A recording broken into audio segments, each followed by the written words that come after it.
Good morning or good afternoon. This is Truth and Love with Esau on the Huddle.team network with grown folk, and we're inviting you to listen in with us by joining the Huddle.team app, downloading the Huddle.team app, or by calling 520-525-8633 or 520-525-8633. Well, welcome to the show. I have some interesting videos for you today, and I just want to take this opportunity while I'm waiting on some of our listeners to share with you some of the other shows that we have on Grown Folks Talking. On Sundays, Knowledge is the New Power with Thomas Bay and Coach T at 5 o'clock. And at 7, Positive Impact with Deborah Fitzgerald. And that's a wonderful time of praise, ladies and gentlemen. And then at 9 o'clock, The Health Man with Abdul Ishmael. And the man is a wealth of knowledge, so make sure you tune in, and first for praise and then for health information. And of course we have shows all week long, so be sure to visit us at the Grown Folk Talking podcast by dialing the number or by downloading the app. Thank you very much. This is Sunday, this is Sunday the 10th of September, and I am just very grateful to be sharing this time with you.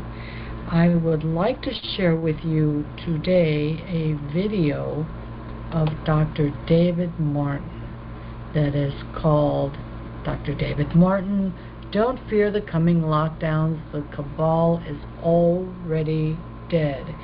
So I am going to go ahead and start that video, and I hope that you all enjoyed it. I thought it was pretty awesome.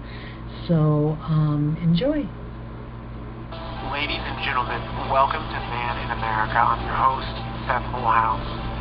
Today, I feel so lucky to sit down with one of my favorite guests that I have on, and that's Dr. David Martin. And for some reason, the shows I do with him always find this special place in the conversation, because we start off with some of the surface things, but then just go deep into the heart of the matter. And what we get into in today's discussion I found to be arguably one of the most important messages I think we need to hear right now, and it's how to overcome the fear and to see the Great Reset, the New World Order, the coming lockdowns, all this, to see it for what it is. And the way that David describes it and frames it is just incredibly powerful. So I hope that you enjoy this interview. I hope that it's so good that when you finish it, you're going to share it with your friends and your family and all the people you think should see it, because I think it's a message that we need to be focused on right now. And I think it's a very important message in laying the foundation for what we can do to get through this next stage, this next year, and on to the next step of what this country can become. Because there's a lot of things that can become, but I think we want to make it the country that we choose to make it, and make it become what we want it to become. So anyway, before we get started, make sure you're following me on social media at Man in America. Every show is done as a podcast as well, so if you want to listen instead of watch, just go to your favorite podcast app, like Apple Podcasts or Spotify, search for Man in America. You'll find me there. And finally, we're doing a weekly silver giveaway. So every week, we're giving away 5 ounces of pure silver. These are 1-ounce Buffalo rounds. And all you have to do is enter at silverseth.com. That's silverseth.com. If for some reason that URL doesn't work in your browser, you can also go to maninamerica.com/win. So it's maninamerica.com/win as a backup if for some reason SilverSeth doesn't work. But what you do, you go on there, put your name, your email, you enter once, and you're re-entered every week to win 5 ounces of free silver, because we just love the Man in America audience, and we're just giving away silver, so why not? All right, folks, please enjoy this interview with Dr. David Martin. David, it is such a pleasure and an honor to have you back on the show. Thank you so much for being here today.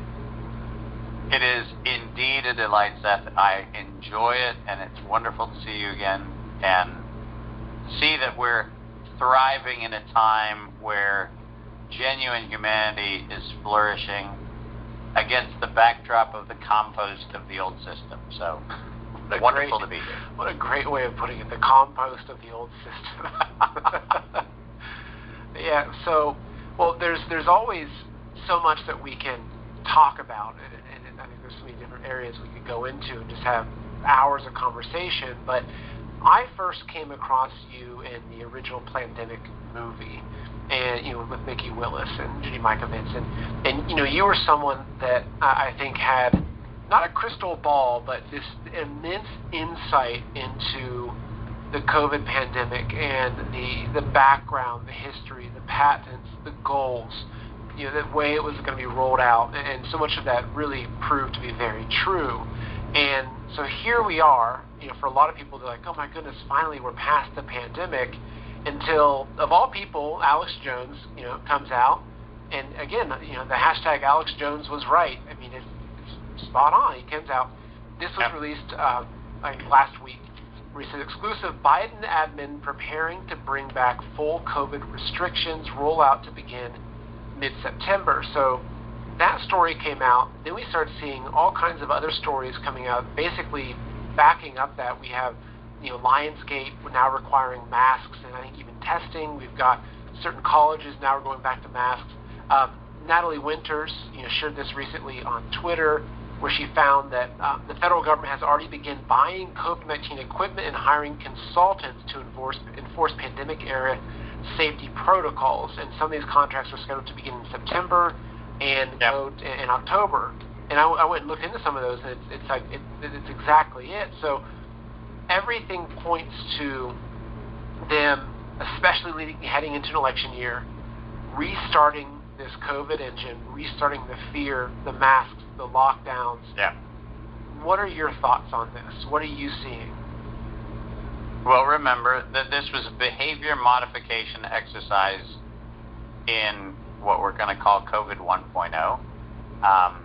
If we go back and we look at anthrax 2.0, which was September of 2001, we see that we needed a couple rounds of the fear porn to get people to accept the PrEP Act in 2005, which gave the legislative framework for the way in which the Biden administration is currently planning for lockdown 2.0.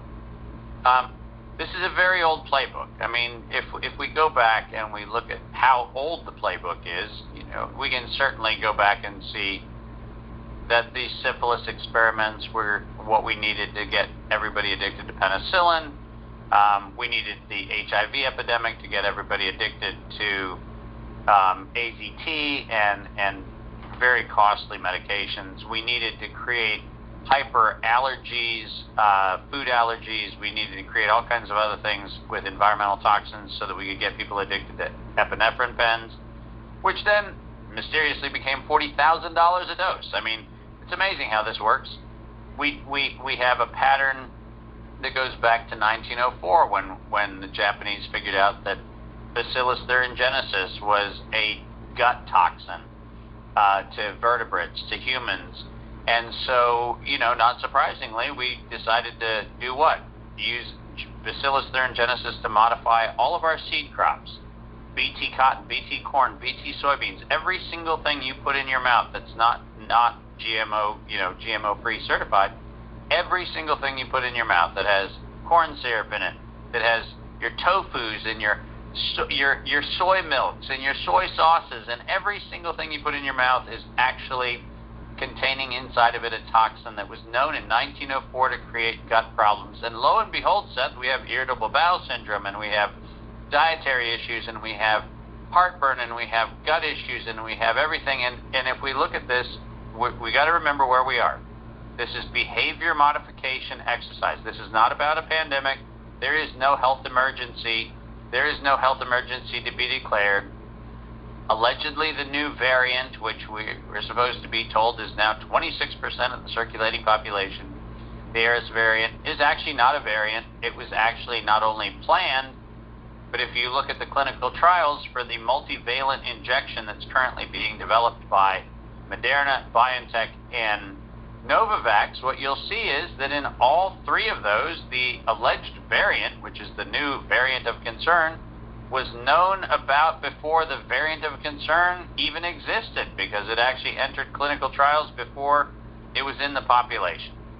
The fact of the matter is, remember, and I've said this many times, there never was a COVID pandemic. There never was a SARS-CoV-2 novel virus. There was never any of those things. This was a behavior modification exercise to fulfill the objective of the financial interests that were being served. And let's remember that the quote, and I keep saying this quote because no one is still admitting that the criminals acknowledge their own crime.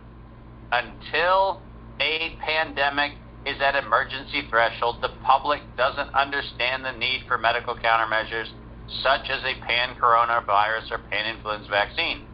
We need the media to create the hype. We need to use that hype to our advantage to get to the real issues. Investors will follow if they see profit at the end of the process. That's a quote from Peter Daszak. That's a quote that was made at the Proceedings of the National Academy of Sciences, published in 2015. This is the admission of terrorism again. And what the Biden administration is engaging in is domestic terrorism 2.0. And the reason why is because the Biden administration could have never won an election in an open conversation. No one would have elected him as president. No one would have elected a Democratic ticket if people were not glued to their televisions under lockdowns. The administration of Trump that allowed for those things to happen was administered by who? Anthony Fauci and Alex Azar, treasonous individuals in chief, whose sole purpose was to get people out of public conversation, out of the debates, out of the just random interactions that people have to talk about matters of state. Get people addicted to the TV, get them in front of MSNBC, a criminal co-conspirator, NBC, a criminal co-conspirator, CNN, a criminal co-conspirator, get them in front of the propaganda machine, and lo and behold, you can actually overthrow a government, which is exactly what they want to do in round two. And it turns out that Democrats will win in a state-controlled faux election that has people masked, has people at polls standing 6 feet apart, and has the election process done on digital platforms which will not and cannot be audited for any authentic performance. So guess what? It's the game plan.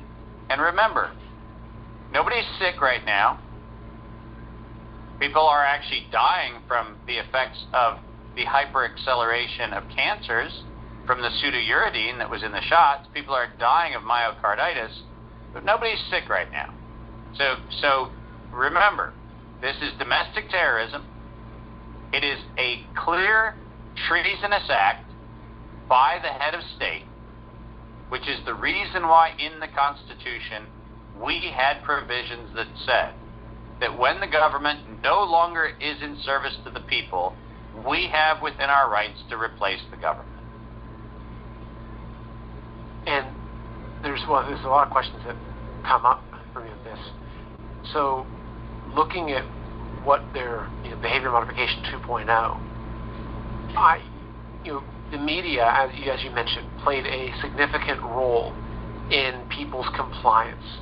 For the first pandemic, people were genuinely scared. They were concerned. They weren't hugging grandma. They were glued to their TV. They were glued to the CNN death counter. Right now, where we are, a few years later, I'd say that so many people are no longer glued to those same propaganda mouthpieces. There's a lot of people that are watching independent shows. They're watching Tucker on Twitter. They're watching shows like this. They've removed one of the biggest conduits for population control from their mind. Even with the opening up of discussion on Twitter that's happened that wasn't there back when the pandemic, first pandemic was. So, how do you think they're gonna go about this? Because I think that the same playbook probably won't work. Do you think it'll be even and it more already harsh isn't. and aggressive? I mean, they must have anticipated that too. Yeah. Well, and as you quite correctly point out, I mean, if you look at the number of contracts that were awarded for pandemic preparedness, most of them are behavior modification and compliance contracts. What does that mean? We need to have more thugs who were bullied in school and now have the opportunity to be bullies themselves. We need more thugs to actually be the enforcers of masks and of injection evidence and everything else. We need more enforcers because it turns out that this last terror campaign backfired.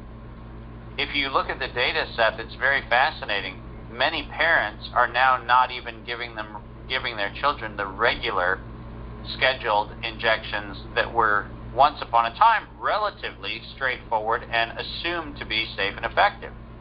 And so what's happened is not only have we not succeeded in buying the propaganda, we've actually had the propaganda backfire on itself. We now see the uptake of now over 650 million, and you can do the math on this, there have been 650-something million injections, according to the CDC, in the U.S. alone. But what you see in that 650 million is now on the bivalent, monovalent, and coming up these polyvalent boosters, what you're finding is the uptakes that many times in many states are dropping below 10%.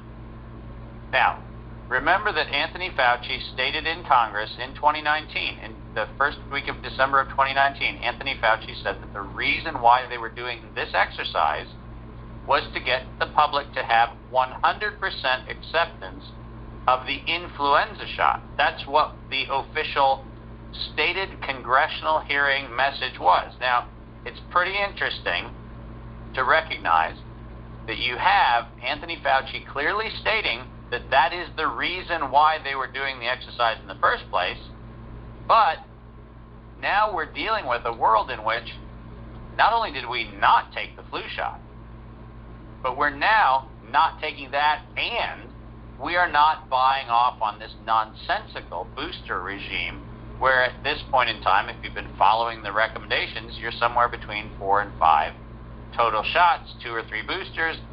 And the bottom line is the public is going, hold on a minute, this thing, which was supposed to prevent infection or prevent transmission, did neither. And even the people who bought off on the propaganda in round 1 went on to get long COVID. The bummer is, if you get a shot, you were coerced into doing it, and you still got the thing that they said this was going to be protected from, it's kind of hard to buy off on the lie the next time around. What does that mean? That means that the draconian lockdown pressures the suppression of freedom of speech, the suppression of freedom of movement has to be scaled up. And not surprisingly, one of the first places they're going to do it is in transportation. TSA is going to be the front line because it turns out the Department of Homeland Security touches more humans at TSA than any other place. And so TSA is going to be the front line of Terror Battle 2.0. And the fact of the matter is, while it is unfortunate to be sure, the United States is going to be standing much more alone this time, because the rest of the world, in fact, the World Health Organization outright has said, this is not a emergency. This is actually a variant, they say, of concern, but it's not an emergency. And so, ironically, this is clear evidence that the United States used this in the first instance to disrupt the electoral process, and they're going to use it again. And the Biden administration can't win on its own. They can't win a fair fight. The Democrats can't win a fair fight. So what do? Change the playing field. I've got a quick message for you. So, folks, thank goodness inflation is going down. Thank you, Biden. But wait, if inflation is going down, then why are food prices going up, energy prices going up, and gas prices going up? Well, because they're lying to us. Imagine that. You see, right now, the real rate of inflation is closer to 25%, not the 5% the White House wants you to believe. You can see this with your own eyes and your own wallet.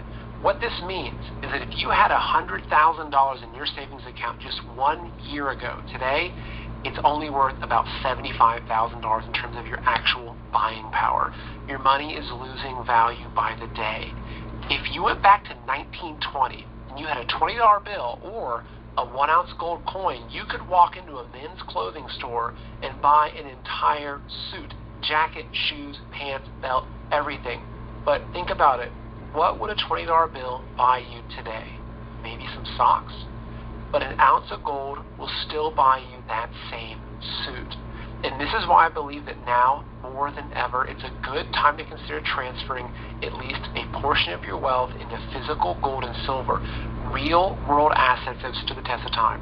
And for this, I'm confident in recommending Dr. Kirk Elliott. So Kirk has 2 PhDs and is an incredible Christian patriot who's dedicated to helping you break free from the trap of inflation.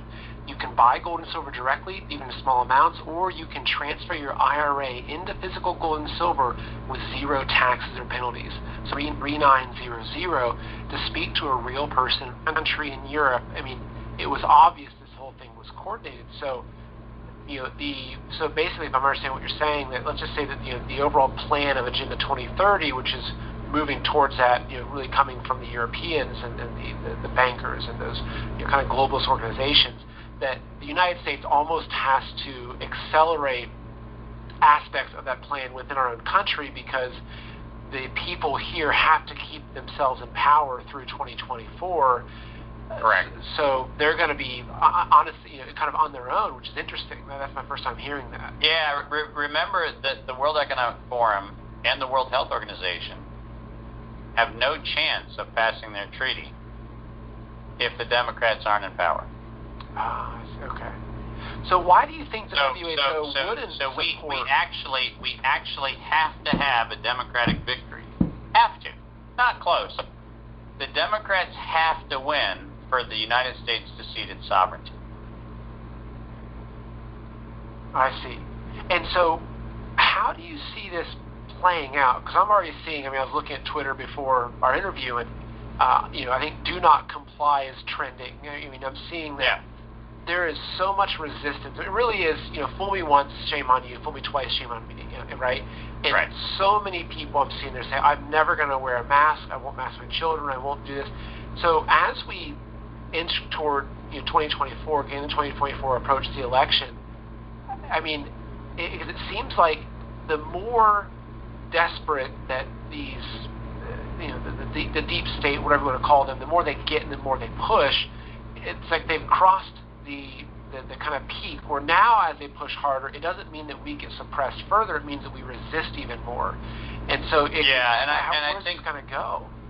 That's a beautiful question, and Seth, I think that's where I had what I would call the interregnum of terror campaigns warning that the vast majority of people who said they were at least onto the scam. And it's hard now to even describe, there aren't populations that are somehow dumped into certain buckets. There's not the awakened and the reawakened and the reawakening and the you branded. The fact of the matter is there are 3 populations in America. There are the populations that simply will kneel to whatever autocratic message is put out there. And that group is a group that will be the first in line to roll up their sleeves. They'll be the first in line to wear masks in their cars. They'll be, like my brother, the first to actually lecture behind plexiglass in universities to help terrorize students and in their lecture halls. That group is a group that is going to embrace every single one of the acts of terror as a necessary and expedient evil to reduce the Earth's population. Because the same group actually thinks that we have overpopulation, and the same group thinks that we have climate-induced change where we need to shrink the population of the Earth. That group, by the way, is 1/3 of the population. There's another third of the population which is actually only willing to go along with the racket when the coercion becomes too strong. And that is the people who actually were going to lose their jobs if they didn't get the jab, and they were going to lose their status if they didn't come along with being compliant. They're the silent ones, by the way, who would be more than happy to have me go out on a limb saying the things I was saying, but God help them, they wouldn't share that message because they wouldn't want to be outed as sympathizing to the truth. That middle third is a huge, huge group of people who were coerced into submission, and that may be actions of submission, like taking the shot. It may be acts of omission, like not sharing their sense of what is true and what is right. But that middle third is the third that is going to be the swing vote. Because the other third, right, and that third is the third that said, no way in hell, you're not going to modify my genome. And by the way, as much as CDC wants to lie about it, we'd never hit 80% compliant with the injection. Never. At best, if you actually look at any of the data that's out there, at best we got to 67, 68% maybe. But that means a third of the population said hell no. But here's where that third of the population needs to wake up. And it is not awake, by the way.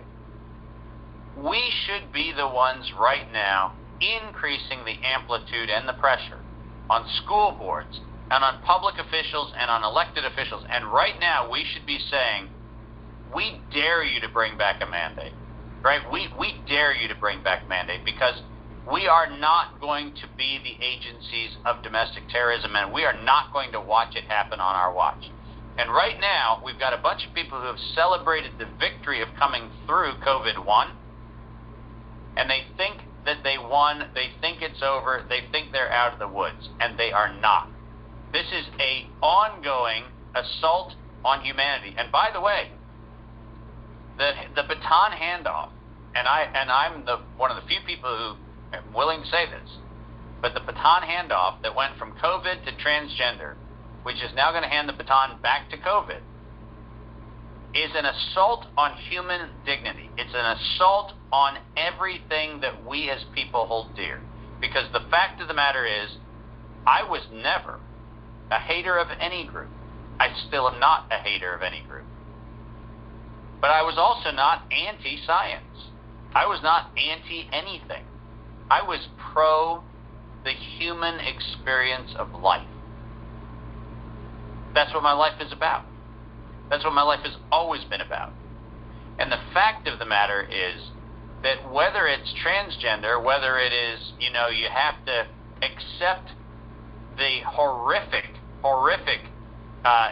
epidemic now of obesity, of chronic disease, and we're supposed to normalize that. We're supposed to normalize gender confusion. We're supposed to normalize these things. Every single one of these sets is to get inside of the brains of human beings and say the world as you know it is no longer in place, and you need to have a paternalistic, draconian, authoritative power structure to bring order into your life. And the answer is you do not.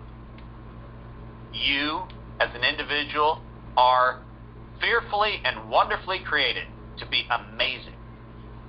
There is nothing wrong with you. You will never be an asymptomatic spreader of anything but fear. So, don't spread it. Live. And so, as this progresses, and I have a similar kind of idea about things as well. I'm on the same page as you in thinking that, and I like how you laid out the one-third, one-third, one-third, and I look at it as, it's like, well, what is my job in this battle? Yeah. It's my job is to try to get that middle one-third. Like, I'm the one that's right. Like, I'm targeting the swing voters. I don't want to just preach to the choir. The people that know these things are bad, they're not going to comply. So that's why I don't come on the show and talk about libtards and the vaccine zombies. It's like, no, that's not going to help anybody. That's just going to push them the opposite way. And so, as we enter into 2024 and we see this sway happening, which, I was watching Josh Phillip over at Epoch Times recently talking about in one of his reports that the donations to the Democratic Party coming from the individual donors have plummeted, right? Which that's a good indicator that middle third, especially, is really backing away. So I would say that they're going to have to get pretty erratic to be able to control things as we get into the election. So how do you see that playing out? Do you think that there's any false flags or riots, or what do you see happening over the next, say, 12 months or so as we approach November of next year? Well, I think you're already starting to see some of it. You're seeing, and I had a beautiful conversation yesterday with another very, very thoughtful individual who took a while for the analogy to work, but I said, that the Dust Bowl and the Great Depression happened together because industrial agriculture wanted to close down the family farm.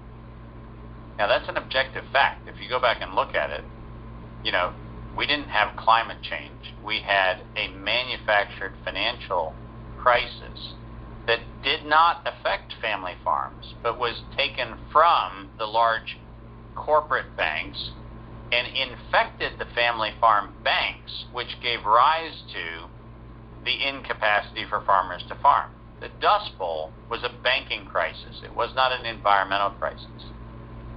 If you look at the bizarre nature right now of the people who are administering the campaign of terror on CO2 emissions, and you're watching them let forest fires be started and burned with impunity, you sit back and go, well, hold on a minute, I thought carbon dioxide was bad. So why are we increasing the carbon dioxide by taking trees out of circulation? Well, the answer is land reappropriation.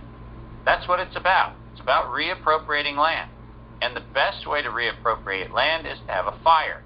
That has been the case since the Old Testament.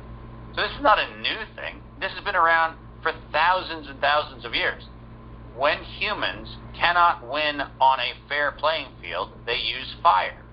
And they use fire to destroy an old appropriation of land and reappropriate it to a new use. There's no question that what is going on in Canada right now is a massive, massive, massive land grab where the state will come in its largesse and propose new development of what?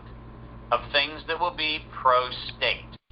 That's not a human recovery. And by the way, as much as Maui may or may not be the sum of a series of electrical failures, there is no question that the power systems in Maui were not managed to diminish the risk of fire. We will not say, and I will not say they necessarily intentionally set them. I'm not going to get into that conversation. What I will say is that very simple safety protocols, like if lines are down, don't send energy back into a down line, those kinds of things were not done. So were some of those fires, without question, at least negligently set? The answer is without question. The evidence is unambiguous. And by the way, even NPR talks about that evidence.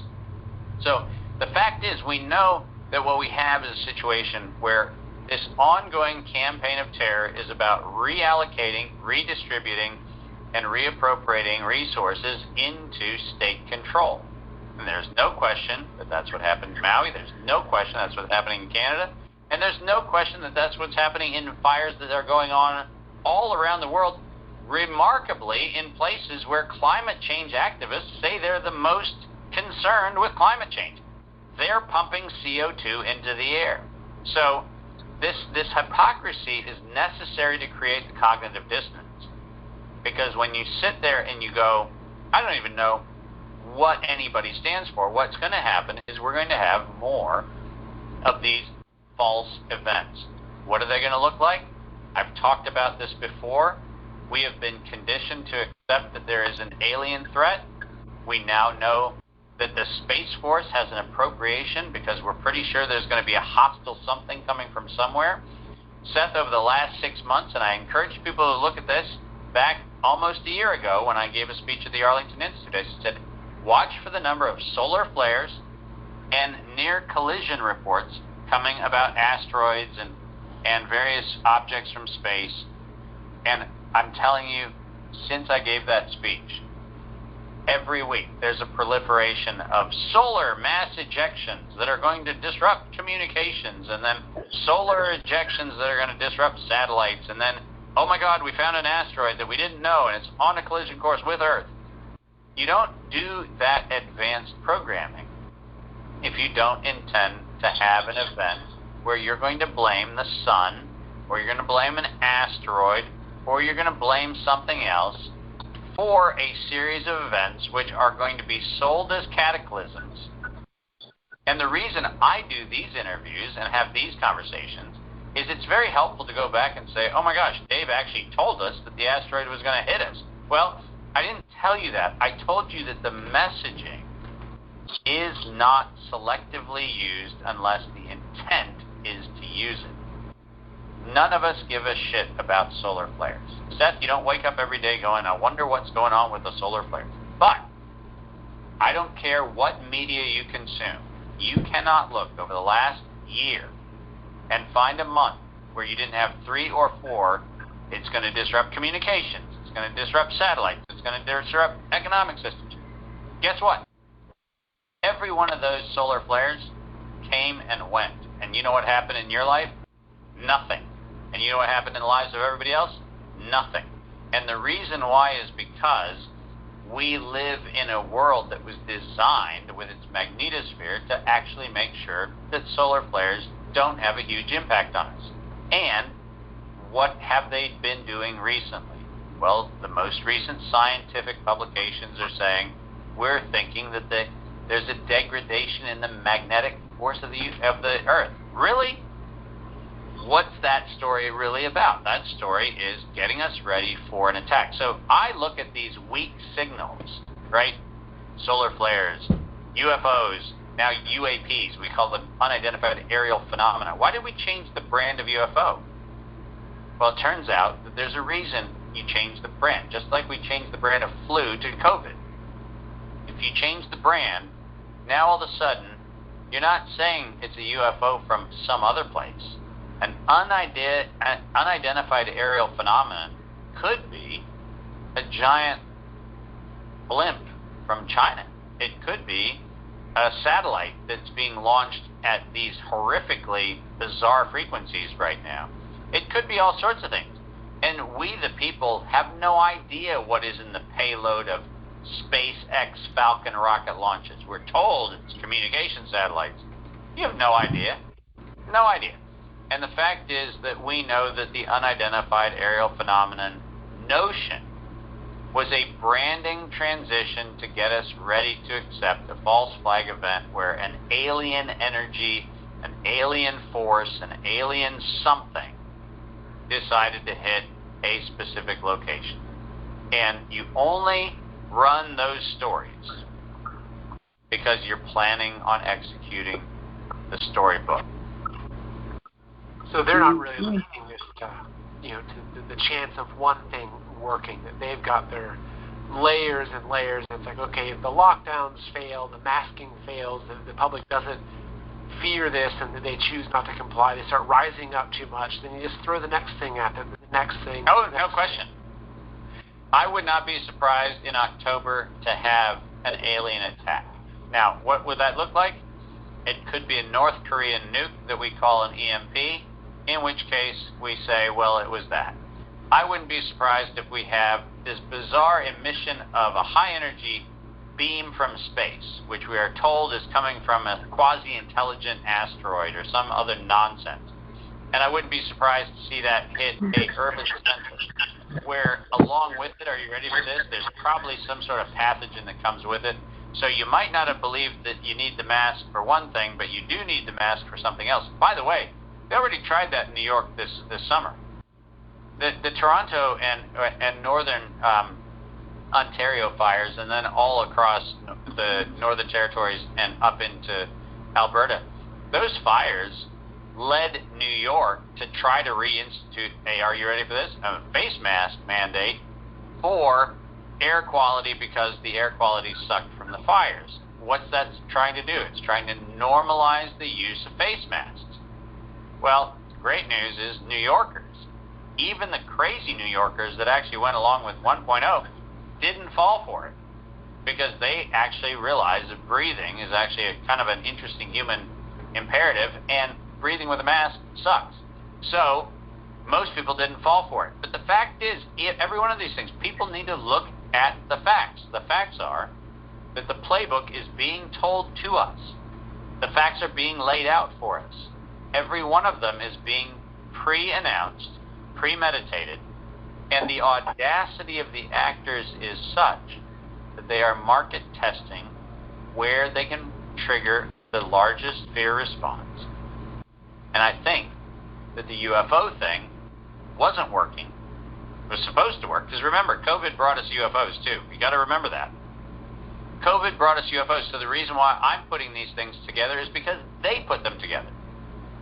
Right? The reason why I'm saying these things are related is because the criminal conspiracy put them out at the same time. That's why they're related. So we would expect that if one thing doesn't work, something else does. Please remember September of 2001. At the beginning of September, we had aerial phenomenon hitting things. And in the end of September, we had anthrax. Both of them brought to us by the United States government. Guess what? We are going to have a pathogen and an aerial phenomenon in round 2. You know why? Because that's their playbook. We will have it. They've already told us we're going to have it. So we shouldn't be surprised when it happens. All right, folks, I've got a quick message for you. I have one simple question. If today you could no longer go purchase more food for your family, with the food stores that you have in your home, how long would you be able to feed your family? Would it be a week, 3 weeks, a month, 2 months, a year? This is a really important question, folks, that we have to be very realistic about, because the elites are proactively trying to put us into a state of food crisis and a state of famine. I'm sure you've seen all of the different food processing plants and farms that are blowing up. You've got cattle dying by the tens of thousands. They're proactively trying to collapse our food system, because they know if they can control our food, they can control us. And so one of the best ways to be outside of their control is to be able to have our own stores of food and to be able to produce our own food. So there's really 2 things I would recommend. One is having heirloom seeds that you can grow your own food with, making sure that they're non-GMO heirloom seeds, that way you can harvest your seeds this year, use them next year. You can use these seeds for generations. Literally, that's how it will work. The other thing, though, is this high-quality storable food. This is food that's sitting somewhere. It's hidden in your basement, buried in your backyard, whatever it is. So that way, if there is a crisis, if there is an emergency, you might have 3 months set aside to get through that time period. And so for this, I would highly recommend a company called Heaven's Harvest. Because they need us to go along with brainwashing and psychological operations, because they need us to go along with it to a certain degree. They can't. Correct. They don't have the technology or the power to control all of us, through boot and gun. They need us to buy into their system. But it seems like that's backfiring for a handful of reasons. You could say it was Trump in 2016. You could say it was the rise of independent media, the internet that backfired, whatever reason. So looking at where we're at right now, when you look at, let's call them the deep state for conversation's sake, representative of that group, do you feel like that they're acting from a position of strength or acting from a position of desperation and weakness at this point? No question that they are a caged, rabid animal that's on its last gasp. Now, for those of you watching this in some tape-delayed setting, what I would encourage you to do is take a look on YouTube at the scene that I'm about to describe. In the movie 300, there's a very, very, very beautiful scene. It's one of my favorite cinema moments in all of cinema. And it is a moment where one of the 300 Spartans, standing against the million Persians' army at Hell's Gate, at Thermopylae,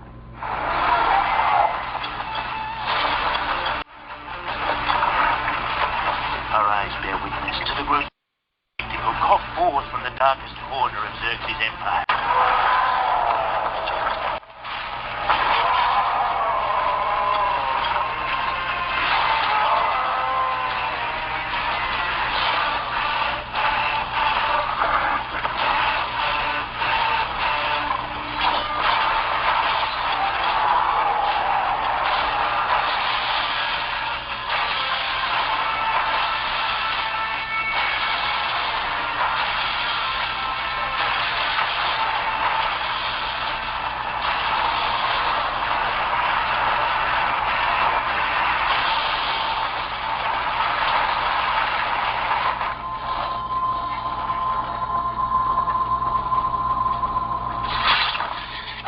Spartan goes out and grabs a spear, and a war rhinoceros from the army of Xerxes is running towards that Spartan. And the Spartan strikes his side pose and heaves his spear, and it flies through the air and it goes into the head of the rhinoceros. And the rhinoceros keeps running. It keeps running and keeps running. And the Spartan stands his ground. He does not flinch. He doesn't move, and he doesn't even change his pose. He stands there, left foot forward, throwing arm still very clearly clenched. And he's standing there, and the rhinoceros runs and runs and runs and runs and runs. And what you see in this beautiful moment in the image is the rhino is running towards the Spartan, and the rhino's nose digs down into the ground, and it ends with the rhino dead at the toe of the Spartan. And in my speeches, I like to show that film and then ask the question, when did the rhino die?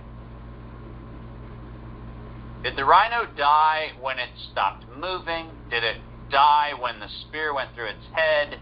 Did it die when it was drafted into service in Xerxes' army as a war rhino? And I have people raise their hand. When do you think the rhino died? Did it die when it stopped? Did it die when the spear went through its head? When did it die? And so I get everybody to get their hands up, and then I ask the question, is it possible that the rhino died the day it was taken off the savannah? Because rhinos are meant for the savannah. And when you actually take a living thing out of the created order where it belongs, it's already dead. Its life is already extinguished. Now, the reason I'm telling you that story, Seth, is because I think that the answer is the rhino's already dead. The New World Order is dead. And we actually should not be fearing a thing that's dead. Because the fact of the matter is, these individuals, whether it's the Yuval Hararis or the Klaus Schwabs, whether it is the Joe Bidens or the Hunter Bidens or the Kamala Harrises or the anybody else, the Bill Gateses of the world, they made a decision in the 1980s and early 1990s. They made a decision that there were too many people, and so they had to decide how to kill off a segment of the population. Now, when you make a decision that says, I'm going to, through the cunning use of injections, I'm going to do it through the cunning use of food supplies, I'm going to do it through the cunning use of migration or war or anything else, when you decide that you are going to actually achieve your objective by extinguishing the lives of others, you stopped living. And I think we would do ourselves a massive favor if we sat back for a moment and contemplated the fact that we are reacting to the activities of a quivering, reflex-only, no cognitive function corpse. Now, that doesn't mean the corpse can't create damage. It doesn't mean that it can't flail about. But it does mean it is not to be feared. Because it turns out that if you walk away from that rabid caged animal, if you walk away from the rhino charging with a spear through its brain, if you walk away from the Klaus Schwabs who are railing against the fact that we ever even have fashion, his latest rant, the fact of the matter is, just stand your ground. Because the rhino can't get you. It's already dead. And I wish that particularly people of faith would hear this message, because I am really, really surprised at how many people who tell me that they have faith in some sort of giant cosmic order still cower in fear at AI or at the New World Order, at whatever else. Who cares? It's dead. It has been declared dead already. It actually knows it's dead. And it's doing its last gasp to try to save itself. And guess what? It's dead. And we would do ourselves a great favor by going, look at it flail, look at it thrash about, look at it do its nonsense, look at it still trying to run, still trying to do the weird things it's going to do. But it's dead. And we don't need to sit there and go, well, how many more spears do we need to throw through its brain? It's already dead. Such an important point. I think it's the most important point for us right now, because yep. I believe that fear is one of their greatest control mechanisms. I think the only tool they have, Seth. It's the only tool they have. And if you get rid of that, none of it matters. Yeah. And it reminds me, so my daughter is turning 3 next month. She has all these little toys, and these toys you wind up, and like she has this little chick that she loves, you wind it up and it goes, kind of pitter patters around the floor, but it stops. And that's, I've heard also someone else describe it in that way before. It's almost like it's this giant dial that was set into motion a long time ago with these particular plans. But it's like the people that wound up the toy, the entities that set the dial into motion, are already dead. And what we're witnessing is just the motion that was already set in, the dominoes that are already falling. Exactly right. That have lost the entity and the power and everything behind them. And you can almost see it. When you look at what's happening with different things, you see, like, no one's fearing that. Like, why are they still pushing this thing? It's almost as if they'll come out with a press conference after something happens, and it's like the event happened, it did not have the desired effect. They still act like it had the exact effect that they wanted it to, right? Because their playbook is already written. Well, and I think, I love the analogy, the wind-up tour. I actually have those pullback things that were the pullback cars that you'd wind up and then you'd zip them across the floor, and I still think they're amazing. And I'm 56 and I still love playing with them. But now I'm a grandpa, so I get to, because I have 2 grandchildren and I'm getting to be a kid all over again. But listen, I mean, that's the fact. The fact is, and here's the thing. If we recognize the fact, right? And remember, if you have part of your plan is there's 7.5, 8 billion people on the planet, let's get rid of 1 billion. If that's part of your plan, you're already dead. People aren't going along with your plan. That plan is not going to be a plan that works. I used to find it amusing. Now I don't even find it amusing. I find it tragic. I grew up in a very what I would call socially conscious conservative environment. What that means is that we were historically trained to be pacifists. We were historically trained to be part of the peace church movement. And I find it fascinating that my family and my extended family have embraced the political party under the Obama administration and under the Biden administration, who have unleashed more acts of war, and specifically acts of primary aggression war. These are not defensive acts. These are not looking out for somebody else. These are actually instituting wars for their own mercenary purposes. And I love the fact that no matter who it is in my family, not one of them can live through the hypocrisy of saying that they valued, allegedly, the church's stance on nonviolence and peace, but somehow or another can vote for people who, for example, under the Obama administration, led to more U.S.-based assassinations than in the sum of all other U.S. history. The drone strike program under Obama became the deadliest destabilizing force that we've had, and we still have people who go, he got the Nobel Peace Prize. What? This guy was a mass murdering psychopath, but because of the color of his skin, he's allegedly a benighted saint.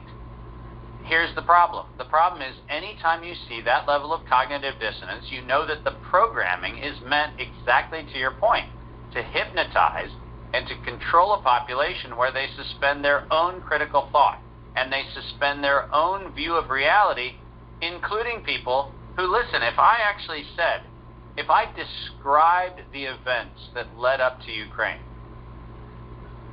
which, by the way, I did a show on a year before Ukraine forecasting exactly the events that were going to happen in Ukraine.